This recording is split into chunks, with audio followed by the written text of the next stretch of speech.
Welcome back everyone to episode 27 of the Legend of Grimrock 2 guide.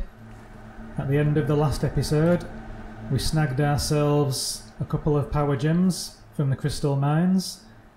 So now we've got 4 of them. We can come here to the shrine in the middle of Sleet Island to create the next essence.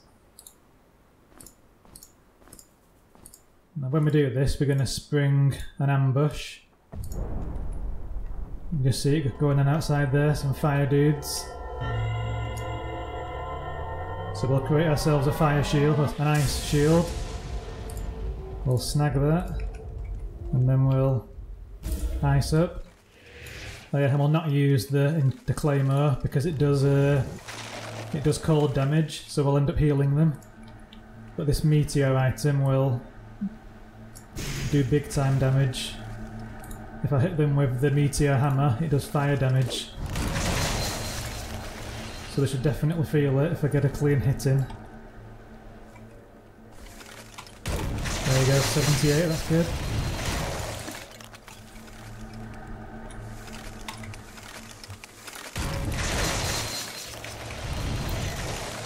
While the ice shield's in effect, these guys aren't going to do too much to us. So there's no real need to panic. Let's go over there and meet him head on. Assuming he wants to.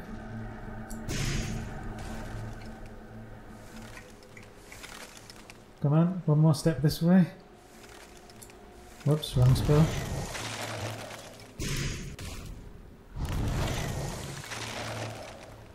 Looks like he wants a ranged battle here, he's not going to oblige.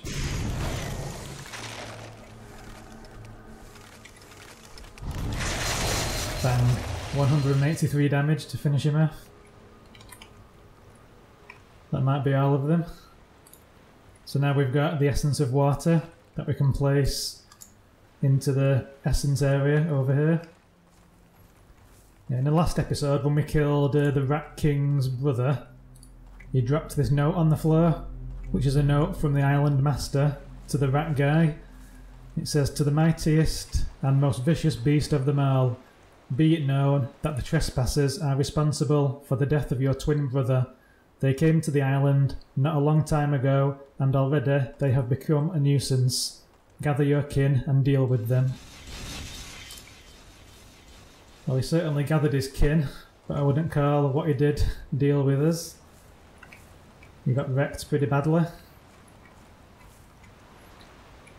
There's also a small ambush coming up ahead by some of those vine dudes, those green plant guys, but at this stage their damage is so weak so we don't need to worry too much. 156 damage from the meteor hammer, being fire damage. It's really good against plants. Then the final essence, it can only go in one place, but the image on the top of the pedestal there did match what was in the shrine. So we can plonk the essence of water on top. And if we wanted to, we can head into here now. There's one thing in here that's definitely worth doing. There's 2 secrets in here, we won't bother picking that up yet. But as soon as you push this button here, a door opens near the entrance. Here it is. It's not a timed door, it stays open now. But when you head into it, it teleports you up here, which is just above where we were earlier. We came in this way, and you can actually see this chest from down there. But we can teleport to it, and we get a potion of strength, which...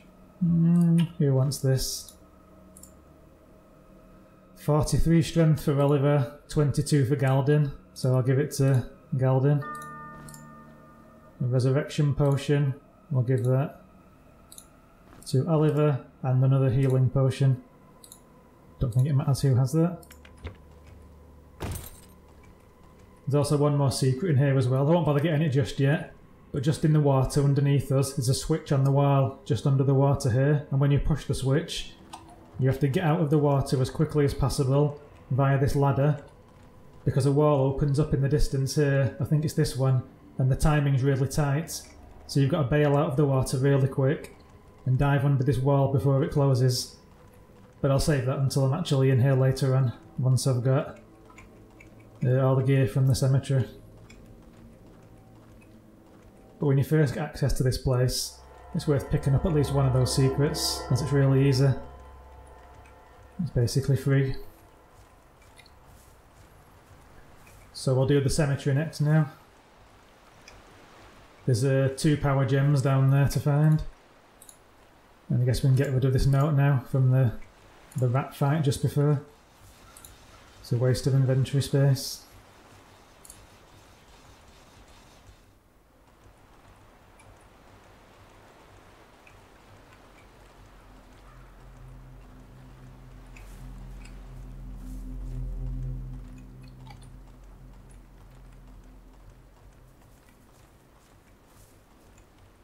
Alright.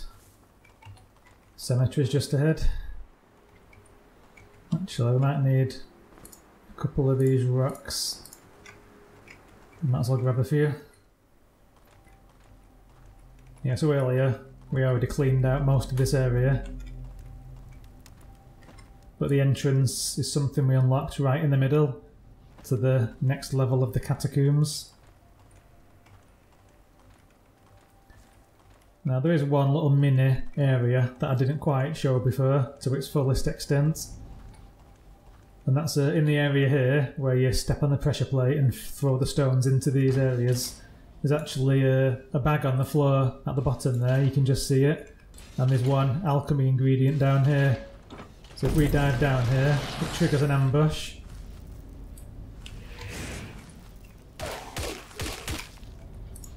But the ambush is so easy now. But we may as well get it for the sake of snagging the items.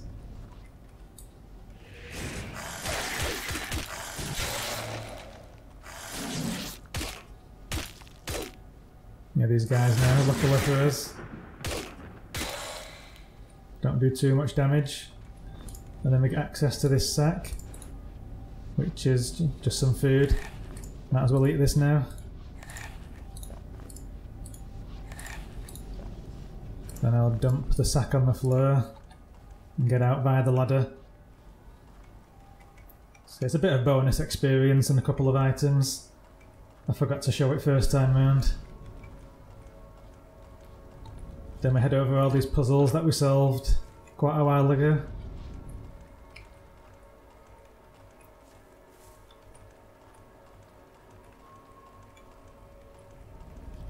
Then we can head down these steps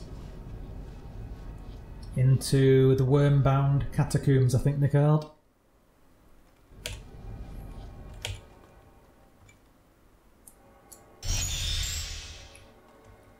So straight away we've got a door in front of us that we can't unlock yet. We have to solve a puzzle before we can do that. If you jump down here, we get this sign saying the bridge, which is a bit weird given it's just a simple platform.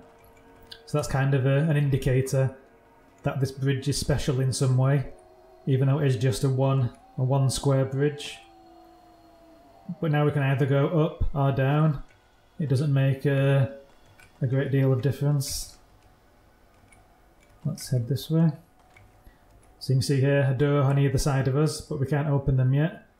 Once we've been round here and solved all this area, we'll get access to these doors from the other side.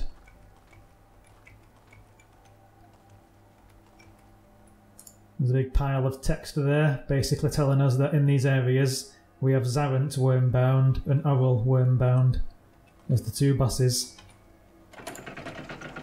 So we open the door and we access the healing crystal. May as well get a save in. And that triggers some doors opening here. Now given these are skeletons, they're quite vulnerable to lightning. You saw the damage in red there when I hit them. I'll show you again on these guys. There you go.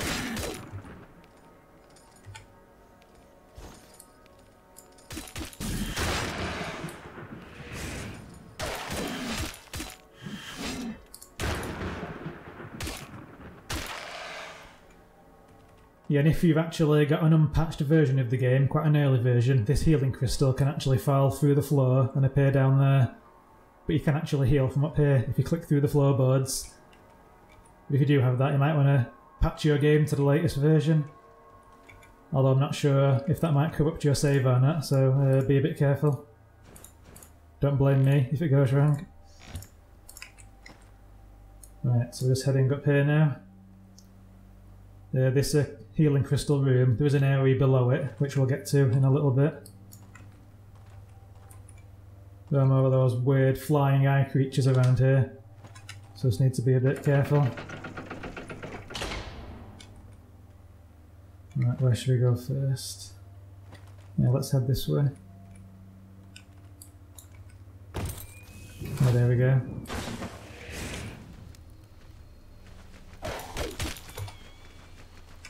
Oh, he's running away. We've got him demoralised. Right, so where are we going next? Yeah, we get some leg plates here, but Oliver's already got the Meteor leggings, and Nico's already got the crystal leggings, so they're effectively useless now. On the wall here, we've got a secret button against this wall.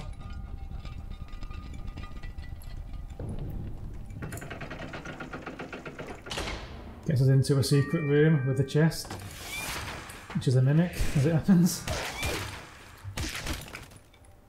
At this stage of the game now, the mimics shouldn't be much of a problem. So first we get a tribal spear. It's a reach weapon, so you can use it from the back row, but its damage is super light. You'll have to be pretty desperate to use that, or maybe you've come here real early on. But for anyone coming here kind of when they're supposed to, I can't see them using that. Then we get a hard stone bracelet, protection +3, accuracy +10. So the protection's going to be quite useful on our front line. Currently they're both wearing one of these bronze braces, which gives a shock resist. Also the opposite, resist shock -20. So given Nico already has quite a lot of resist, maybe wearing that isn't going to be a great burden, and instead he can get the extra protection and accuracy. Might be worth it. I think it's a small upgrade, if anything. Alright, where's next? Yeah, back up here now.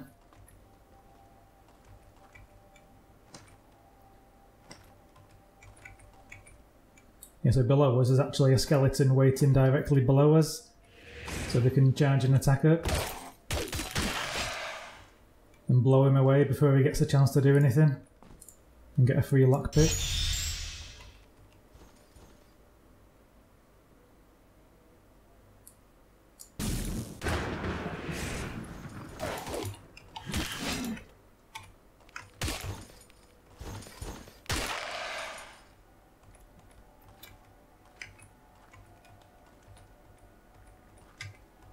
Just on the lookout for more of those flying eyeball thingies.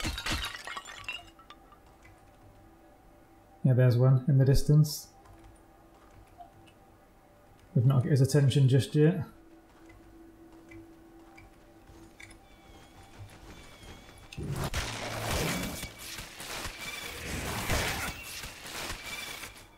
Yeah, that attack can leave you paralysed if you don't, well, if the random luck strikes against you. Let's just go back down here a second. Yeah, so we've got the flail. It's a one-handed heavy weapon. It ignores 10 points of the enemy's armour, so it could be quite useful if you're in need of kind of a mid-range weapon. But given it's one-handed, it's not something we're really after. Yeah, so this area around here is a bit strange. It's kind of a mini puzzle to solve. And when you solve it, this door opens, but the items in there are a bit rubbish. You can see across, on our side of the room we've got all these pressure plates, and on the opposite side we've got mirroring pressure plates, and 3 of these have got items on them, so we have to put items on the matching plates on our side, which I think is this one, you can see some sort of bomb over there, and this one's got a crossbow on it. That makes the door open over here. But there's nothing else actually in this room. The crossbow here. Anything you take, you've got to replace with another item, otherwise the door's going to stay shut over there. You get 1 frostbomb and a full helm. But we're already wearing the meteor helm and one of these already, so it's no use. So maybe I'll swap a fish for the frostbomb. But really, it's not a great really reason to come in here. But for completion, I thought I'd show it to you.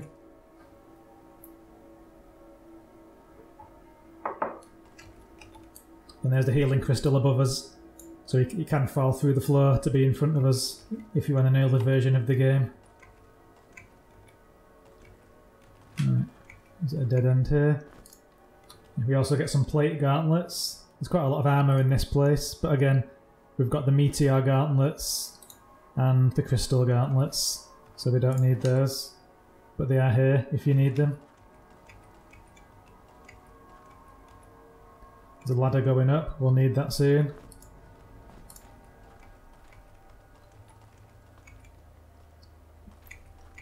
So that's the way back down to where we were just before, where the gauntlets were. Now when we pick up this scroll in the wall, this door's going to open up into a mini ambush. But I'll put it there for a second, it's hardly anything to worry about. And that guy's run away already, there you go.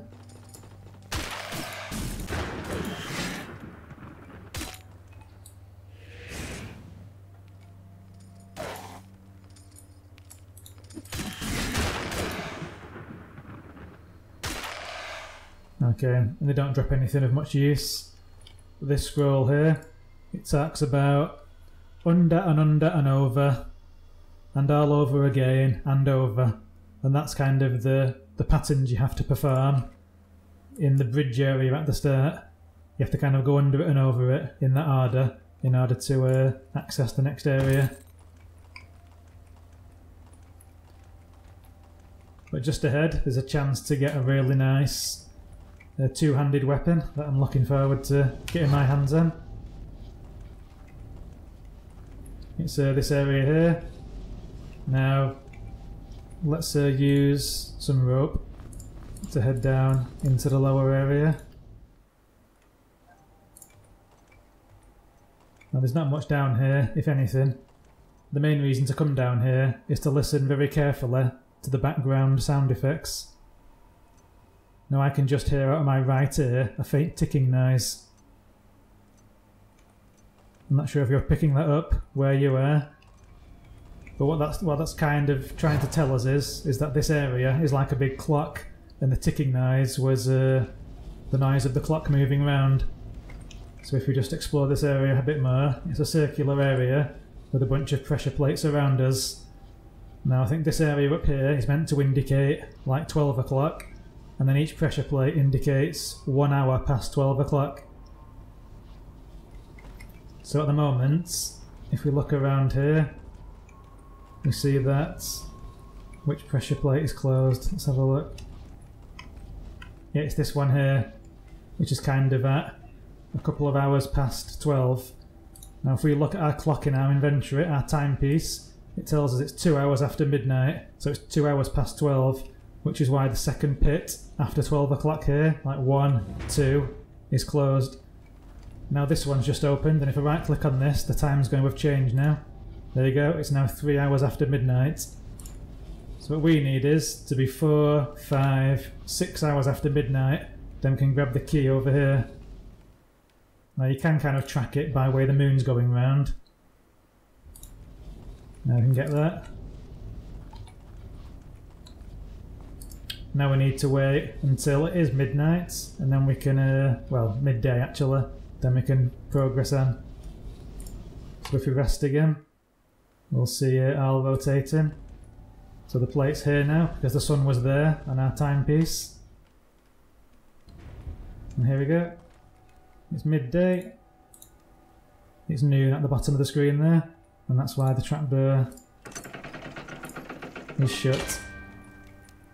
So there's nothing else in this room apart from an ambush. So you get one of the best strength weapons in the game here. Excuse me. Yeah, one of the best strength weapons in the game here. And when we grab it, a load of stone monsters are going to come out of each corner of the room. Now the stone monsters themselves aren't much of a problem. The problem is there's also going to be 4 fire elementals that are unleashed. So there's 2 ways of doing this. You can either get your fire shield up.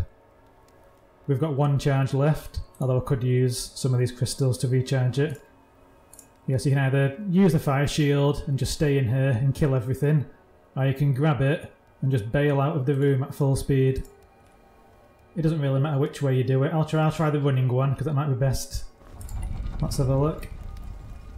You'll see the fire elementals in the distance there.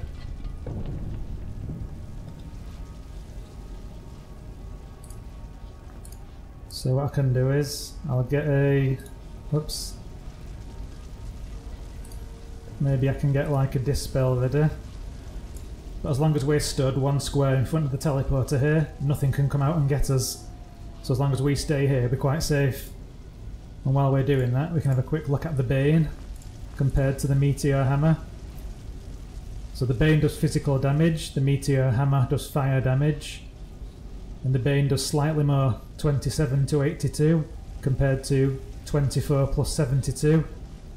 Although the Meteor Hammer does give us plus 20 accuracy, and the Meteor Hammer does have a cooldown of 4.5 seconds, which is less. The advantage for Oliver though is that he could use the heavy weapon special attack. All he needs is a 1 point in critical as opposed to 1 point in fire, and I guess critical is going to be better for him in regular attacks as well. But for now he's going to keep that one, and I think it's Galden who might be replacing his ancient claymore here. So the claymore does cold damage, which is actually really good against the fire elementals that are right behind us. So I might keep this just for the upcoming fight if there is one. Let's get some light here. So I think the Bane is better overall, but for the right upcoming fight I think we could use the ancient claymore. The claymore's special attack costs 40, whereas the Bane's costs 80, although it is a lot more powerful.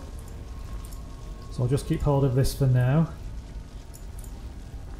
Let's get a fire shield on just in case. So I'm pretty sure at least 1 elemental is going to follow us out of that room.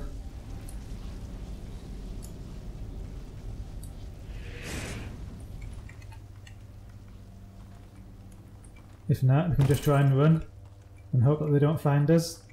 It depends really. If you want the XP, you can go in there with a fire shield and it's all quite easy. I think originally I stayed in there and fought them, but I don't think it matters. And here we go, we're back at the start now, where we were previously. Here we came down the stairs with the bridge in front of us. So if we look at the scroll, it says under and over. So those are the first 3 steps. So we can go under, and then over, which is this way. And then the weird bit, it then says and all over again. And that doesn't mean just go over it here, it means perform the previous 3 steps all over again. So we need to do another under, over, which is under, and an over. Then the final step is and over. So 1 more step over it and we should have access. There you go. So we don't need that anymore. Just hope those fire elementals don't come up behind us. There's more of those weird face-sucking dudes over here.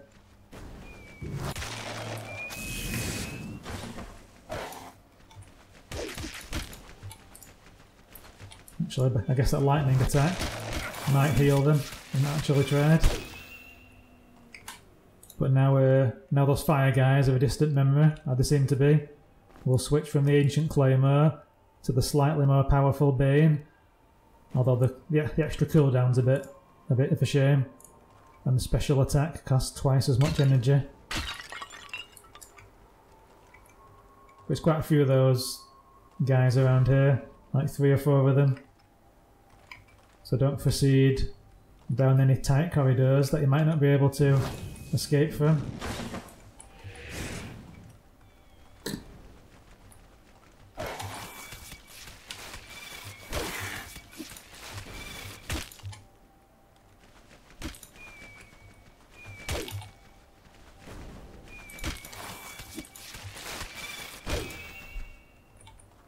So I think there's one more over there. I think I can just see you moving around.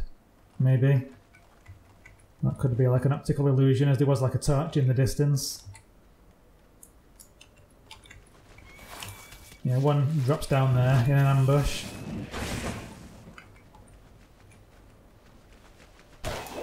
Huh, nice. Is that 600 and something damage, I think I saw?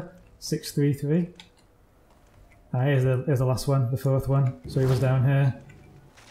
Ah, dodger.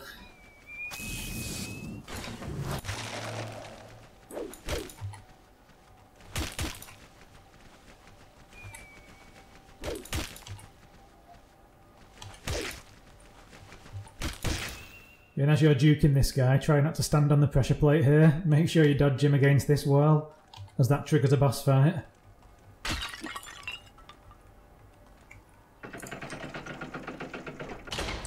There's a little treasure room in the corner here. So let's have a look.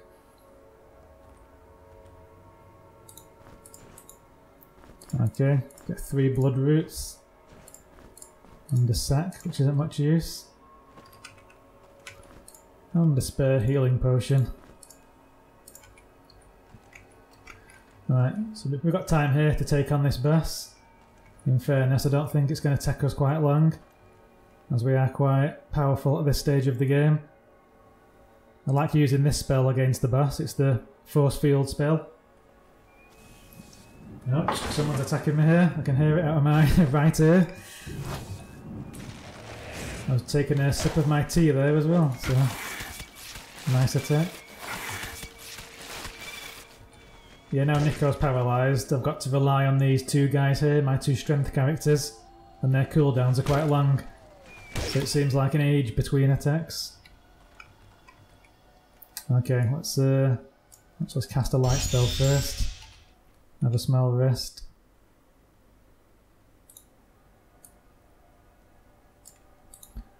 So what do we need here? I think eventually, pretty soon I'll make some more energy potions, but I don't think this fight's going to be Major League. So it's a Chamber of Zadant Wormbound, Immortal Champion of Nex. Well, if he was immortal, that wouldn't be much of a boss fight, would it? So I don't think that's true. So we'll charge in. He spawns zombies, those kind of regular guys we saw in the graveyard. So we'll crowd control the boss and we'll waste the zombies. That was a good start. Yeah. That's the boss gone. I'll try not to cast anything else with Jasmin because I want to save her spell to capture the boss again.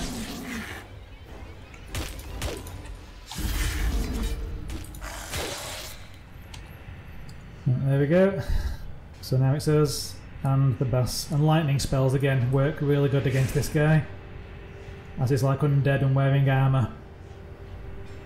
Watch his health bar now.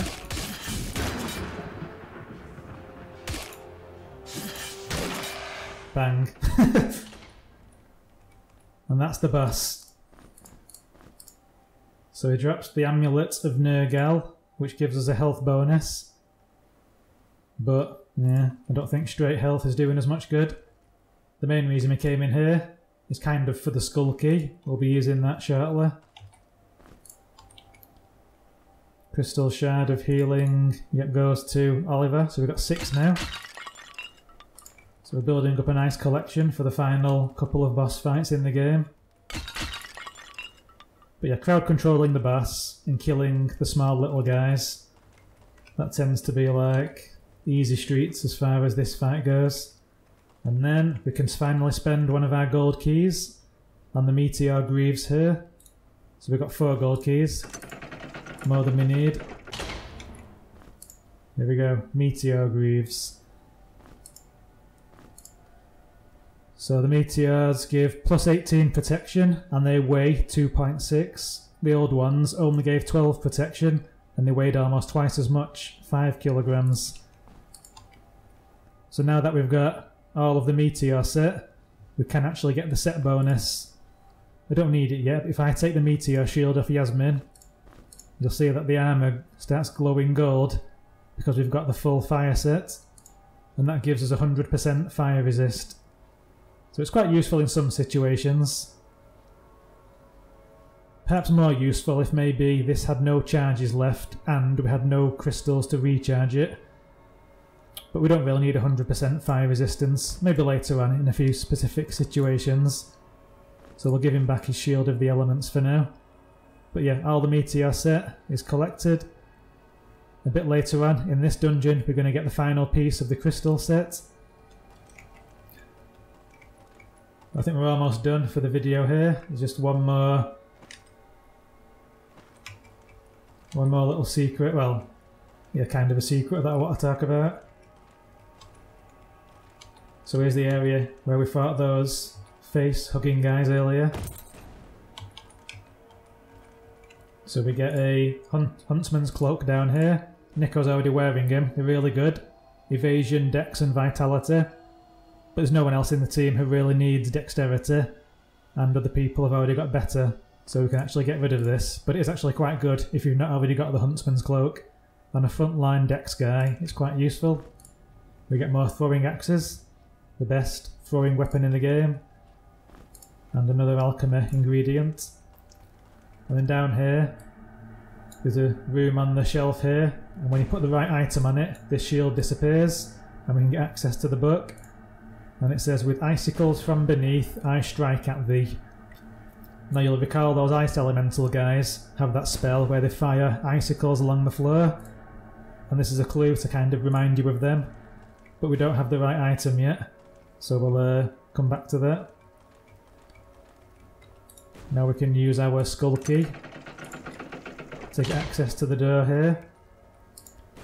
And a sign saying the Silver Sceptre of Isocronus. Now you'll recall that we've already got the Silver Sceptre. I did a bit of shortcutting an episode or two ago, but for the record I'll show you what's in here. I thought I could hear a fire elemental.